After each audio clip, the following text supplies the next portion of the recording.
are the Lit Ladies.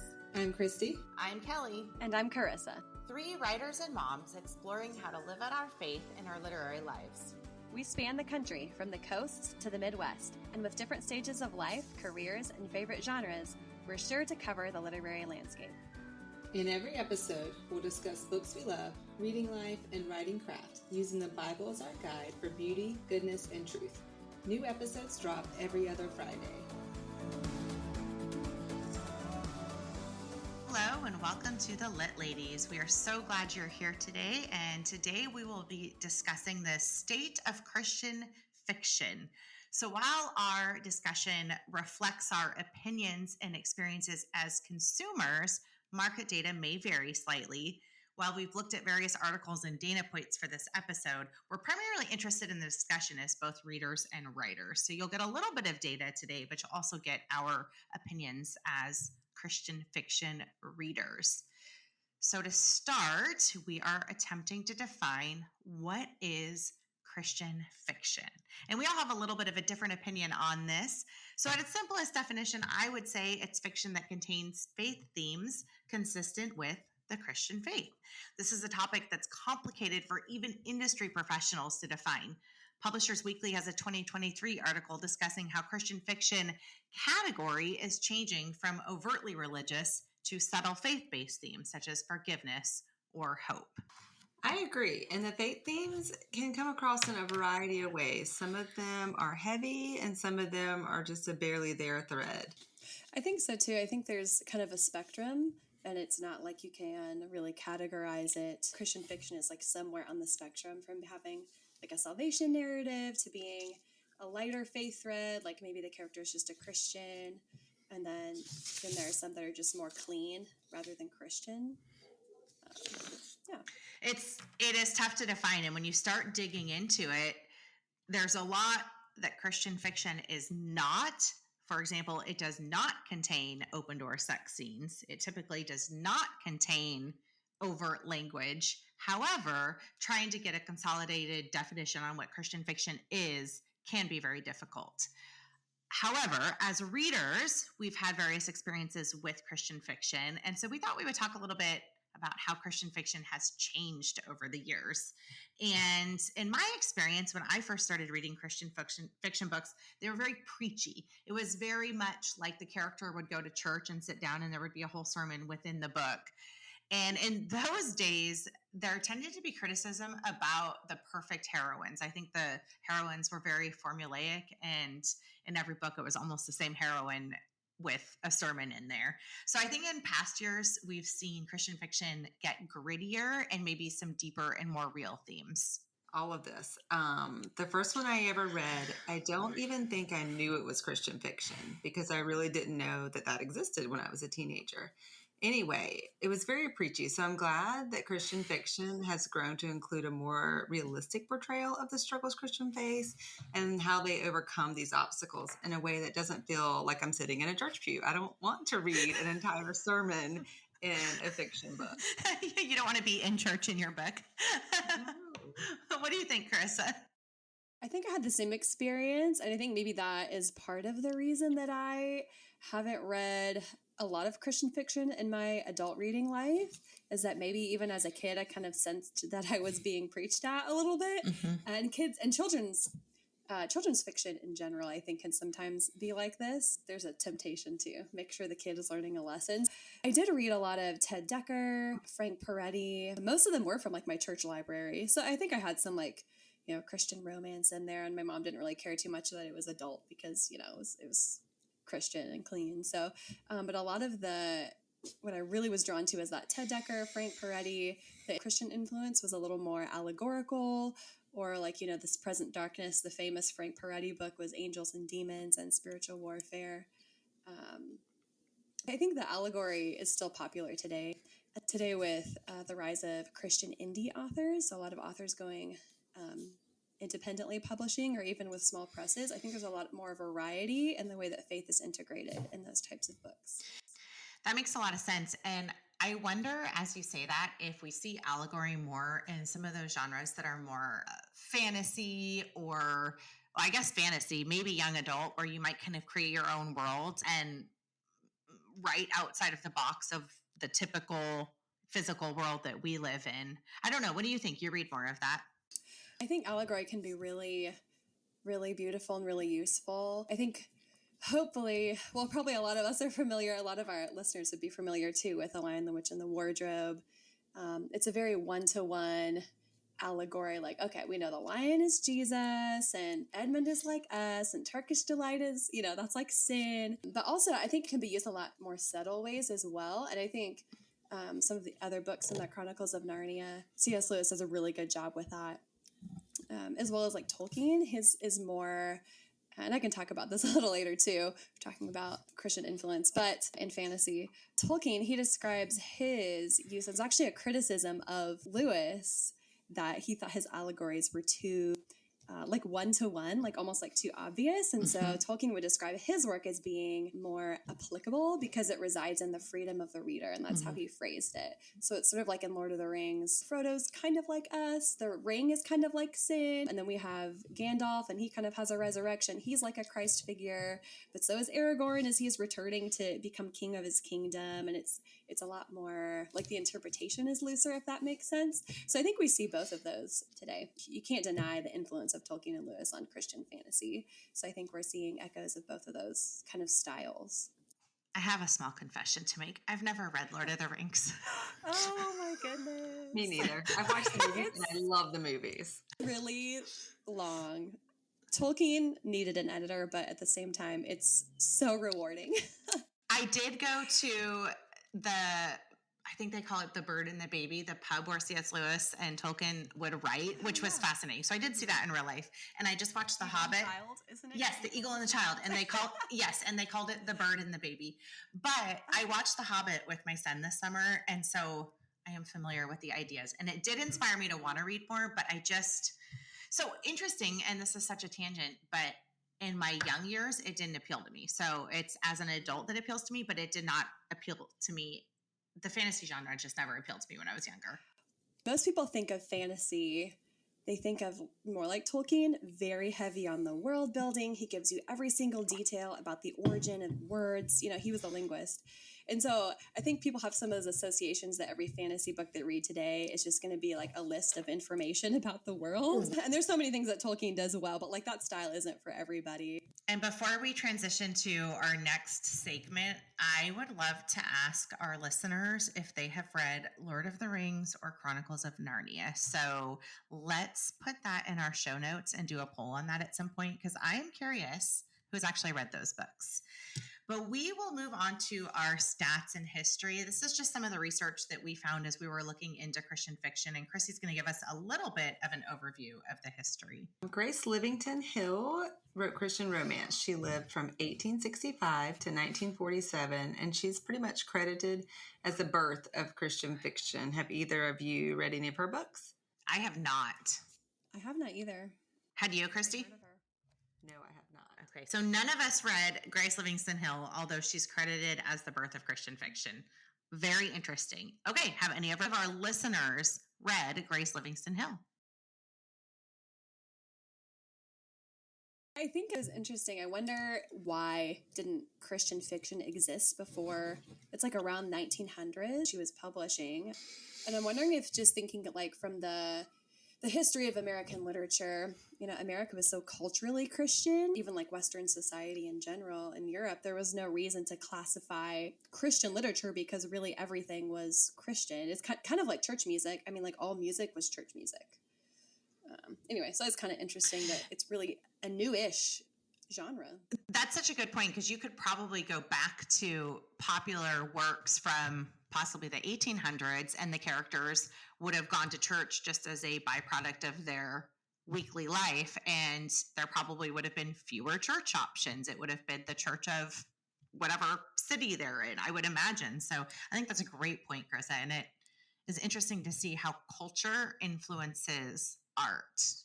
I was thinking of the books I had to read in high school, and they were all very black and white on morals. So it makes sense that until the worldview started changing, they really didn't have to label it. In 1979, Janette Oakes, she's a Canadian writer. She writes mostly prairie romance, and she had books that were adapted for the screen. Love Comes Softly. Yeah. I'm pretty sure I've read that. Yes, I read, I think, all of her books, but I'm fairly sure that I can't remember the network it's on, but that series, One Calls the Heart, I think that's loosely based off of Janette Oak. Oh. I'm pretty sure. I'd have to double check it. But if so, she's still impacting, entertainment with her works. The Present Darkness, which Carissa alluded to earlier by Frank Peretti, is spiritual warfare that became a subject. And that was one book I had read when I first started reading Christian fiction. That was one of them. And that one definitely drew me in and made me just think about religion differently. And as Kelly, you alluded to earlier, there's a 2024 article that talks about how themes and content of the Christian fiction has become more messy and more real. So it deals with difficult topics like abuse and trauma. And there was another article in Christianity Today. Colleen Coble said early on, Christian fiction had a reputation for being poorly written.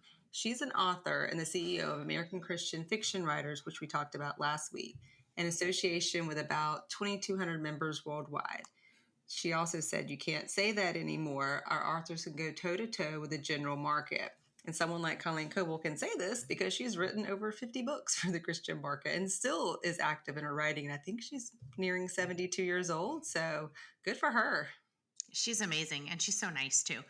I think that was actually the same article that talked about where Christian fiction's going. I think it was in the same Christianity Today article, which is fascinating, and we could also link that at the bottom because it definitely interviewed several key players in the industry, so they have some interesting points. I thought that was interesting too. Like, I wonder what has changed to make the quality improve. And I just wonder if it's just like the internet and, people can kind of learn on their own a little bit more.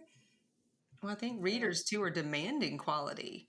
So if you can't compare with the general market as far as quality, then you're not going to compare at all. Also, I could be wrong on this, but I think there was a time in maybe 2013, 2014 where the Christian market dipped a little bit.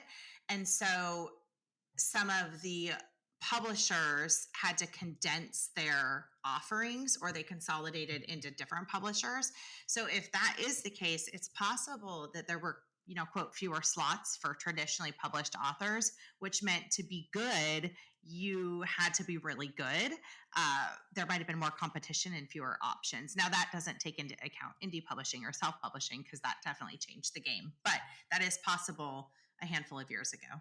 And like you were saying, the market dipped, but by 2017, Christian fiction sales had turned around and have been trending upwards since. And I think clean reads is a big part of that too. Just to discuss clean reads, I think that's a huge distinction in the book market in general right now. Some of the terms that we would see would be clean reads or closed door romance. So there would not be on-page sex. There would not be on-page swearing. I think those are probably the two biggest issues. Fade to black. Fade to black, yep. Different terms for the same thing, yeah. Different terms with varying levels. I mean, I heard someone refer to kissing as above the neck, and then I've read other people who will say they have their, whole body involved in a kiss to make it more sensual. So that's still technically all fade to black, but it's definitely varying levels of intimacy on the page. So I think we see more of a demand in the market for clean reads, and therefore you might have more people that are interested in not necessarily the overt Christian reads, but having more clean options in there as well, or closed door, or whatever other term you want to use. The other interesting statistics that we found just as we were looking at this in general, so not just Christian market, but in general, adult fiction was the brightest spot in 2023. Fiction print sales grew by 1% over the prior year, and that was led by fantasy, romance, coming of age, and historical fiction. And this is according to Circana Book Scan. So I think it's possible the Christian market might follow the general market, and again, led by fantasy, romance, coming of age, and historical fiction. Those are all topics that readers seem to want. If you look at the ECPA bestsellers list from 2023, we still have Redeeming Love by Francine Rivers at the top. And that book is old. Number one. And then she has the number 4 top-selling book from 2023 as well, A Lineage of Grace. And then there's a military political thriller, The Libyan Diversion, as well as The Harbinger, which is a religious mystery. And interestingly to me, The Shack placed number 3. Do you remember reading The Shack? I never read it. I heard about it, but never read it. How about you? Okay, I had read it. Is it Christian? Yes, and I read it a long time ago. It's fiction, but I think it's about a man who essentially encounters God, and I remember God being a female in this book. So yeah, that was the interesting thing about it. Is it allegory then? Probably, but it's been probably 20 years since I've read it, which is so, again, interesting that in 2023, it's one of the top bestsellers.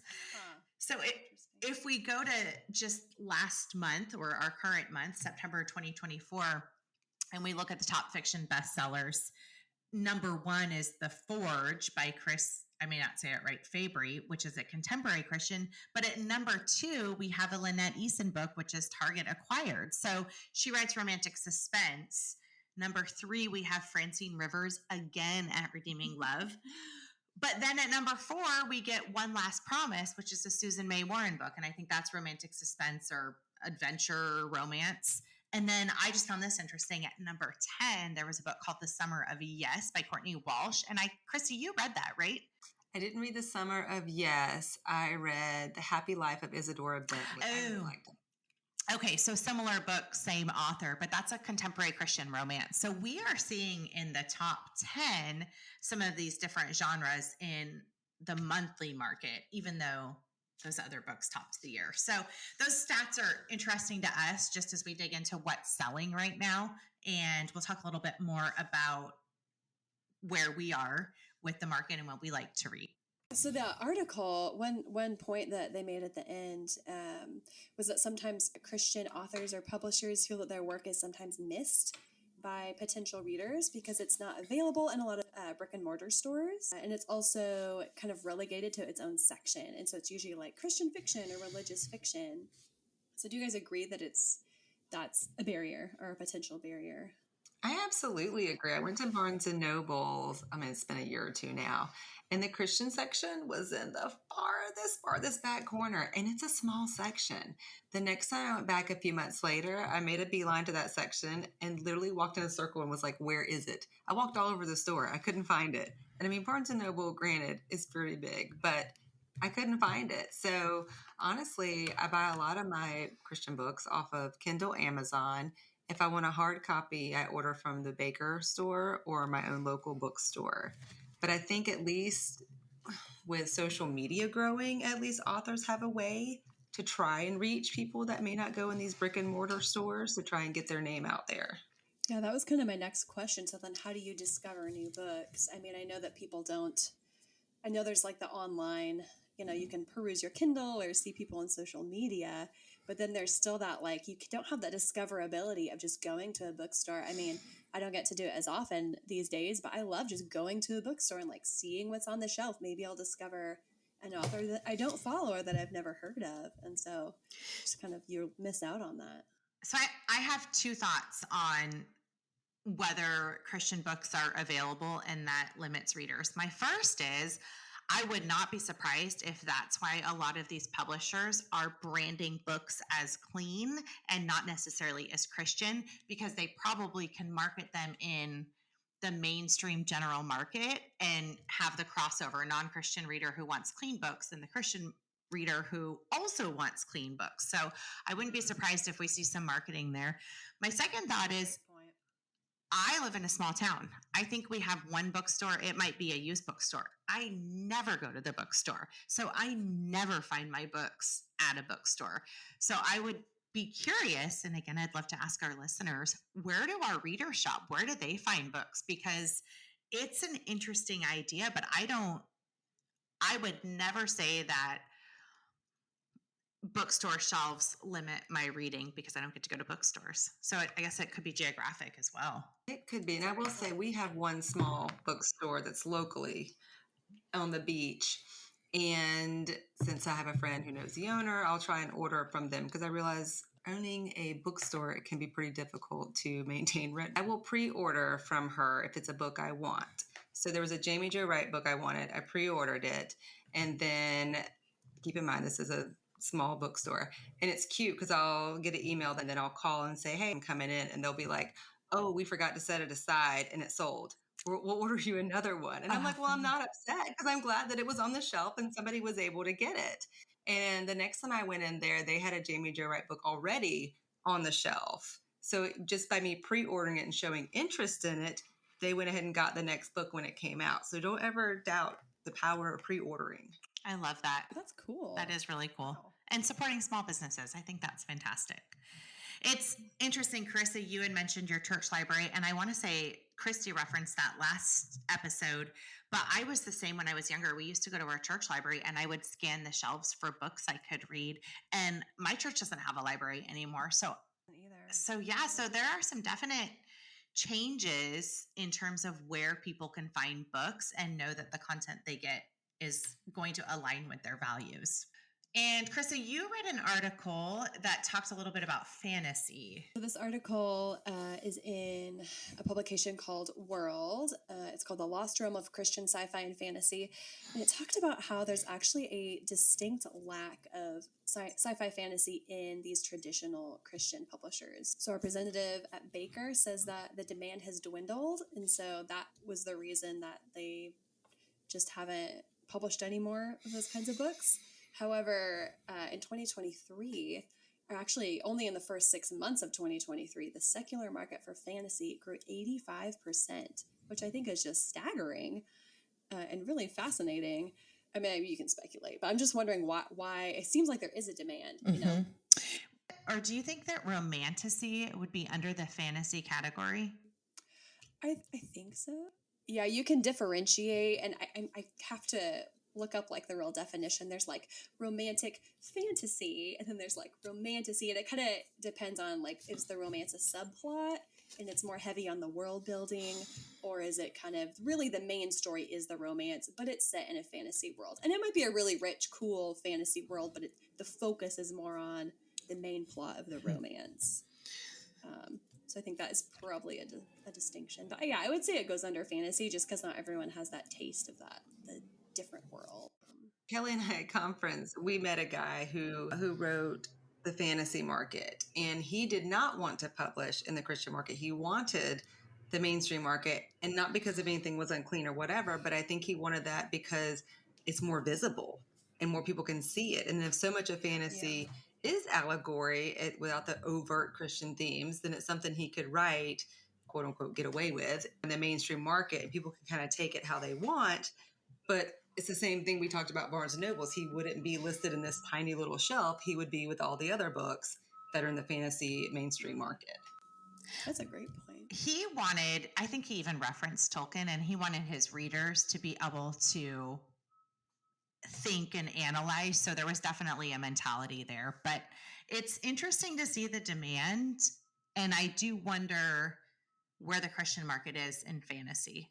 Yeah, that's interesting because I think like with Lord of the Rings and The Hobbit, that was a sensation. I was watching a documentary a while ago. I mean, it was everybody read it, Christians and non-Christians alike. And then with him, Christians appreciate it and understand it in a different and more deep way. And that's really beautiful. Okay, we need to do an episode where we deep dive into this because it sounds like the Lord of the Rings and The Hobbit, as well as Chronicles of Narnia, were kind of foundational for the fantasy writers of today, especially the Christians. And yet we see a drop in the fantasy market for the Christian market. So what's happening? We need to figure this out. So let's look into this and really look into what we're seeing in the Christian market with this topic.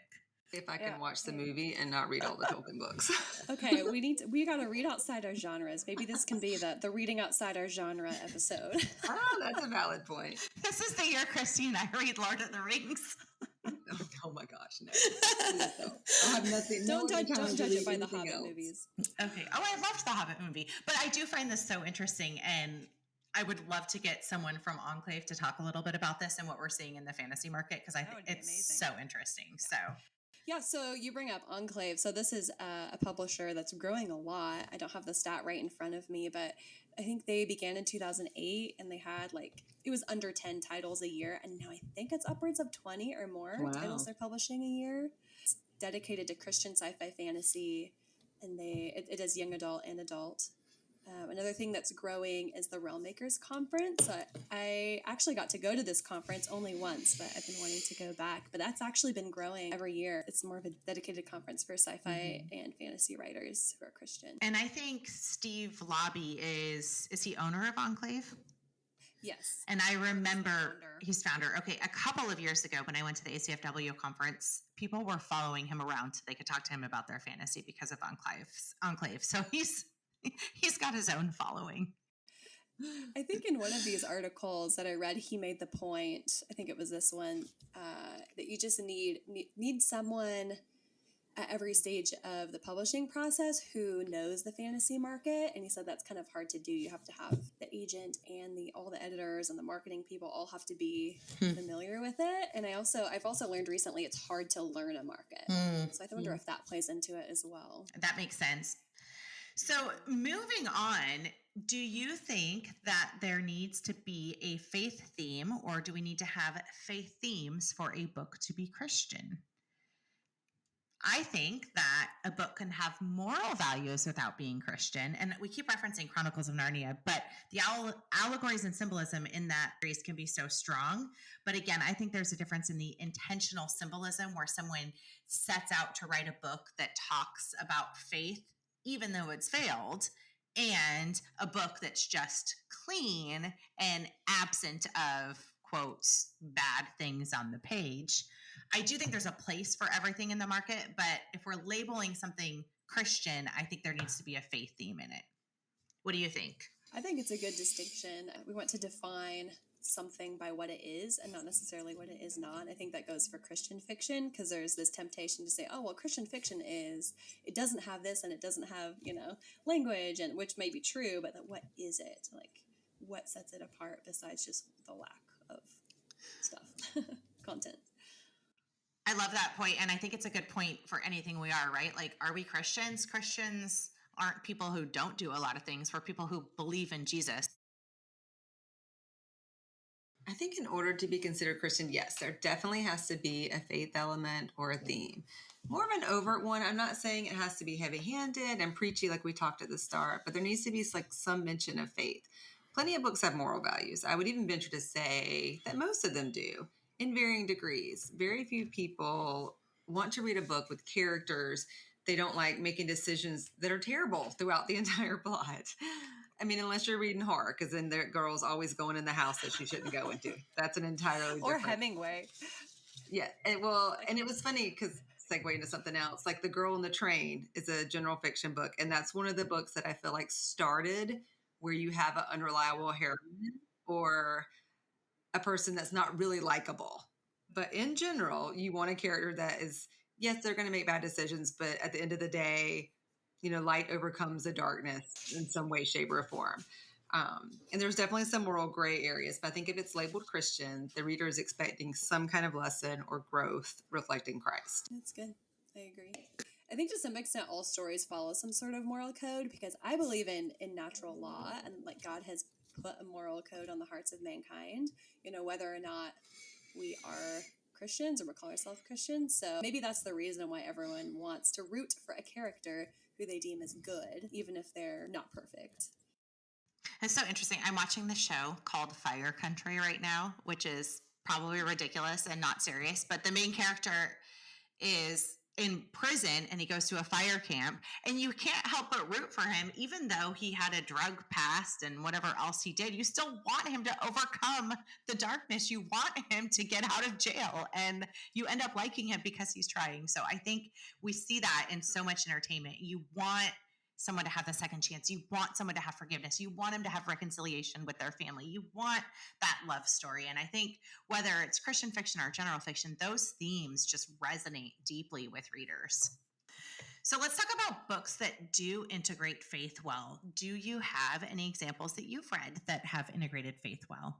Now, I know we've talked a lot about Francine Rivers, but she is such a dominant author in the Christian market. I went to her website and it states that when she first started writing Christian fiction, her aim was to find answers to personal questions and to share those answers in story form with others, which sounds eerily familiar to Jesus. Like, did he not share his stories with people to help them understand? But I remember how fast I devoured her Mark of the Lion series and the Atonement Child, and they were so impactful.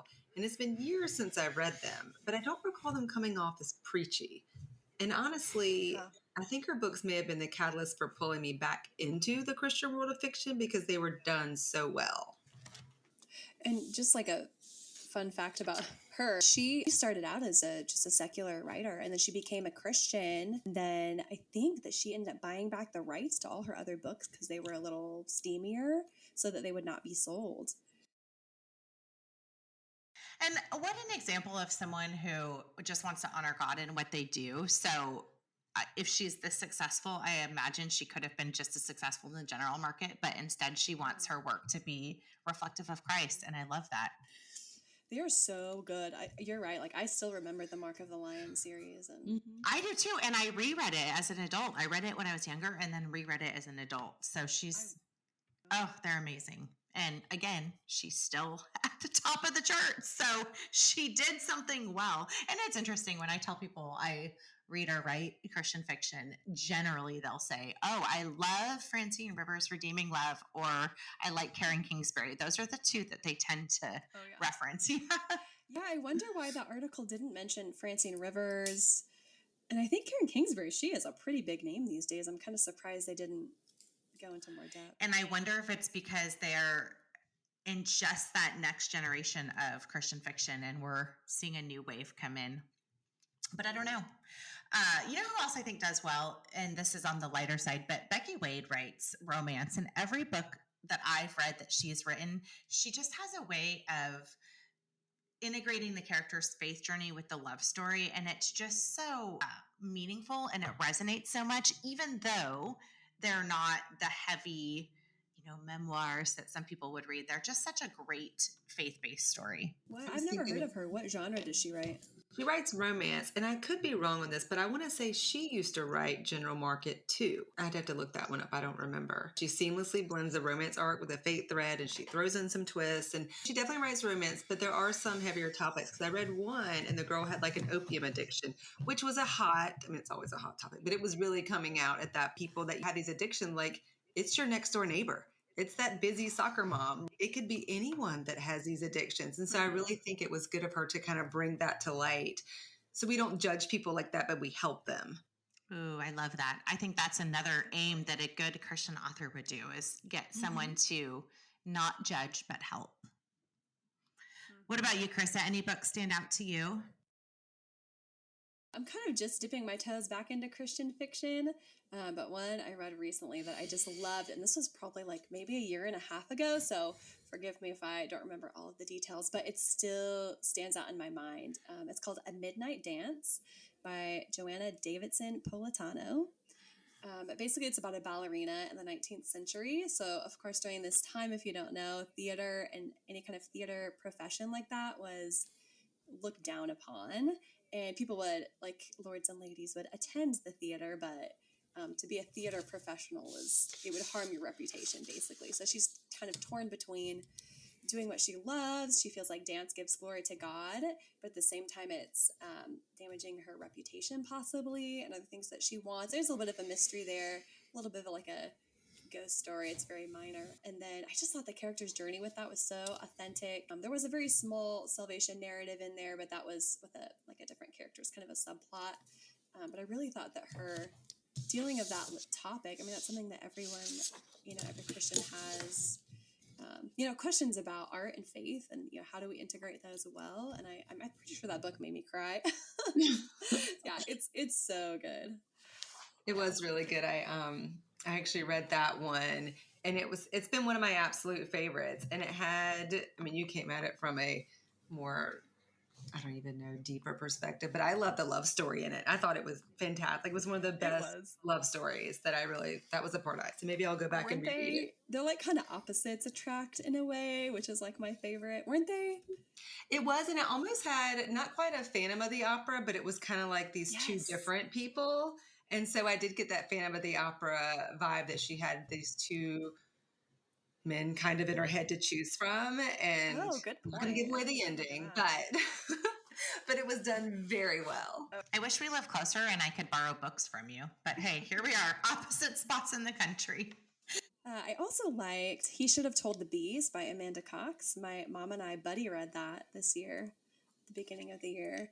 And I don't normally read, I guess, contemporary with no magic.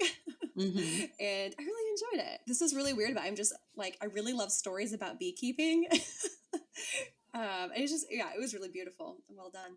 If you follow her on Instagram, she actually, when she was doing research for this, I think she either visited bee places or maybe she has her own bees, but she talks about it. It was very authentically described, and I appreciated that. Very metaphorical for the story. Mm-hmm. And I just love that you buddy read that with your mom. And I think that is one of the most beautiful things about Christian fiction, because I'll be honest, I have read books before that I would be mortified if my mother read along with me. I would never discuss that with her. Watch, she'll listen to this and be like, Kelly, what books have you read? But the point is, how great that you and your mom can bond over that and it's content that you can both discuss. I think that's fantastic.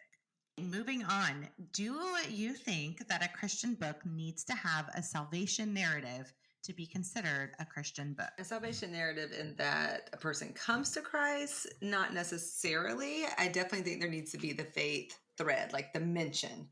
But as far as, the whole big deal coming, because there's just different levels of it. I'm pre-published, but my earlier series, one of the main characters always had coming to Christ element in their story. The current story I'm writing, there's more of a very light thread. So my goal with that is if a non-believer would happen to pick up my future book without realizing it's Christian, I'd rather them enjoy the story and maybe have some questions they'd like to explore regarding faith than being smacked with a heavy salvation story that they had no intention of reading. So I'm really both ways on this question. I like the way you put that, Christy. I feel like my work is kind of similar. I guess I would consider it general market, but my aim is more to make people think about questions or ideas that they hadn't really before. Maybe faith issues. Some of my books talk about the characters are asking, is there a world outside of our physical reality? The nature of hope and belief. So I think that is interesting, and I think it depends on who is your target audience. Because if your audience is Christians, then it's going to be the faith thread will be different than if your audience is just anybody. Those are such good points, and what I'm hearing, I think, is that the answer is no. There does not have to be a salvation narrative for a book to be Christian because, or at least in our opinion, you can have some of these more general themes that would make us think about Christianity without necessarily having a salvation narrative per se. Or it's a spectrum of belief on that with various readers. So, Krista, you had said before that you read a lot of indie authors who are Christians. So how does that influence their stories? What do you see in those books that might reflect a Christian worldview? So I also think it's kind of a spectrum for this too. I think some of these are just simply clean. They might have a more hopeful message, but they don't necessarily mention God outright, or it might be a fantasy world. Others might have characters who are Christians or who become Christians. And just from what I've observed online and what I've read about authors on social media, they'll talk about how their books might have more gritty or darker content than would be typically published by a traditional Christian publisher. And they'll talk about kind of their rationale for why they choose to include this or that and how they're going to treat the subject, which I think is really cool that we're even getting to see authors talk about that. There's a series that I really love called the Destiny Trilogy by A.C. Williams. I think maybe it came out 10 years ago now, but it's so good. So it's a space opera. And that basically means it's science fiction, but they travel all over the universe. So it's kind of like Star Wars. And if you've seen the show Firefly, it's a lot like that show. So basically the main character is a young woman with amnesia, and she's stranded on this forgotten moon. She kind of finds God over the course of the series. I don't want to give too many spoilers, but other characters do too. But their world is very dark. It's very godless. And she meets all sorts of characters dealing with sins. Obviously, they don't know God, but there's growth and redemption. But one of my favorite series for sure. And the first book is called Nameless. Interesting. And indie authors have a lot more freedom because they're not bound by a publisher's guidelines or rules or expectations. What do you think that readers are liking? What kind of experiences are they looking for? I've already talked a little bit about clean books, but I see a lot of that. I think people are really looking for clean books who maybe they don't want the questionable material, but they also don't want the overt Christian themes. So I think there's a place for that. I think it's entertainment and it may not make you think. I think there's light and fluffy reading that may not make you think, but it's entertaining. And I think that happiness can still be reflective of good moral truth without necessarily reflecting God. So I think that's a pretty big demand in the market, the clean reads, closed door, general books, if you will. Yeah, I touched on this earlier when we talked about stories with morals, and most of them have at least a basic, solid, good moral system. Detectives catch serial killers, terrorists get caught or killed at the end of those stories. And last time we talked about why we read fiction, and I think we missed an important thing. We read fiction because the bad guy always gets caught in the end, for the most part. Like, why are all the crime shows so popular? Because the bad guy gets caught. And I mean, let's face it, life doesn't always work out that same way. And the same argument could be said for reading romance. We crave that happily ever after because maybe it didn't work out in our life or a friend's life. I mean, life is hard. And while fiction can be, I'd argue that predominantly there is some form of HEA, happily ever after, in most of it. And maybe it's not the princess and the prince happily living in their castle, but the world is right again for a little while or until the next book if it's a series. But I think that reflects a Christian life in that life is hard, but we have one who sits with us in the hard times and someone we can talk to. I read a lot of general market, and even with them, characters will think or mention some vague thing being bigger than them. And it's like the author wants to bring up God, but doesn't. I mean, so let's face it, we all know who they're talking about. So, yeah, I definitely think Christianity, whether overtly mentioned or not, it shows up in a wide variety of books. And to Carissa's point earlier, talking about culture, we're still seeing Christian culture impact entertainment, whether that's in the general market or the Christian market. A lot of books that do not contain Christian values. I think a book where a spouse is cheating on another spouse is not a Christian value. And that probably exists out there. I don't think those are the books we're referring to. I think there's a lot in the spectrum between that and some of this more generalized fiction. Oh, I was going to say, I think it's a little taboo almost. Like, Christians are almost never portrayed as like good characters. They're kind of hokey and in certain media. And, well, I think this is maybe a whole other discussion, but yeah, I think, sometimes it's taboo to even mention the faith in a book. It's like it doesn't even exist for general market. But yeah, I really agree with Christy. I really love that point about the happy ending. Because I feel like for me, one thing that's missing from a lot of general fiction is hope. There's just like no hopeful ending. And it's like, I don't personally necessarily need a perfectly happy ending, but I do want it to be a hopeful one. There's other stories you can talk about, like Flannery O'Connor, where the ending is satisfying. It's not happy, but it's like the kind of ending that it needs. And, she writes from a Christian perspective. But overall, like, I really love the happy ending. And Tolkien, I feel like it's not going to be an episode of Lit Ladies if I don't mention Tolkien. So he coined this term for a happy ending. He calls it a eucatastrophe. And a catastrophe is a surprise, and it just means happy. So it's a happy surprise. And then his essay on fairy stories, he compares this idea of the happy ending to the resurrection. I'm talking about how the resurrection is our ultimate happy ending. And so he says, it does not deny the existence of discatastrophe, of sorrow and failure. The possibility of these is necessary to the joy of deliverance. It denies universal final defeat, giving a fleeting glimpse of joy beyond the walls of the world, poignant as grief. And I cut a few phrases out of there just to make it shorter. I heard someone say it recently, evil is fragile, and that really stuck with me. because the devil will not have the final word. Once that ring is, spoiler alert, the ring is dropped into the fires of Mount Doom and it gets destroyed, Sauron's kingdom crumbles just like that. So this is something I love to talk about with my students. I teach at a Christian school, so I get to talk about stuff like this. When we talk about our fairy tales and folktales unit, I ask them, what is the story of the Bible? And the answer is, it's slaying the dragon and getting the girl. Because Jesus is like the prince. He slays the dragon, which is like Satan. And the girl, the bride, is us and his church. And so every fairy tale or story that has a happy ending can remind us of that. And I think for me also, as a Christian reader or reader of Christian books, what I want to see in books is, I don't want to see evil portrayed as good. You know, it can be characters who make mistakes. Maybe they even live morally gray lives, but I want to see them grappling with those mistakes and have growth and redemption. And I don't want the evil to be celebrated. I love that. I think that that's a good way to put it. You don't want to see evil portrayed as good. And to my point about affairs, right? You don't want to read a book that says, sure, go cheat on your spouse and live happily ever after. You want to read the book where if that happens, there's perhaps a consequence, and then maybe restoration and forgiveness and a new life found in Christ. So not denying the existence of those things occurring, but not putting a stamp on it as approved. Is that what you're saying? Oh, yeah, absolutely. I think as you say all that, and you say it so eloquently, so I'm so grateful to have you explain it that way. But that's one thing I love about Christian fiction, or clean fiction, if you will.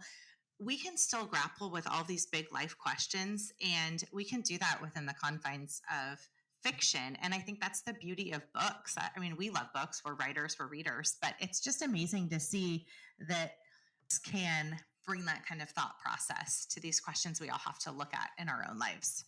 I think I'd like to note just in general is that there's a place in the market for all of these types of stories. And I was talking to a friend the other day, and she said, you know, in the creative world, there's room for everybody. And I just love that. I think sometimes as writers, we think, oh, it's competitive and they only publish so many people. But the reality is we all have different stories and we all have different perspectives. So I think there is more of a demand. And as a reader, I can read quickly. I need more books. So I just think it's an encouragement to writers to keep putting out the content, because there are readers out there who will read it and enjoy it. I've read some reviews for Christian romance, and some readers will say it's too spicy, or it's not spicy enough, or they won't like a character who does, like a secondary character who does unchristian. I'm like, is that even a word? It is now.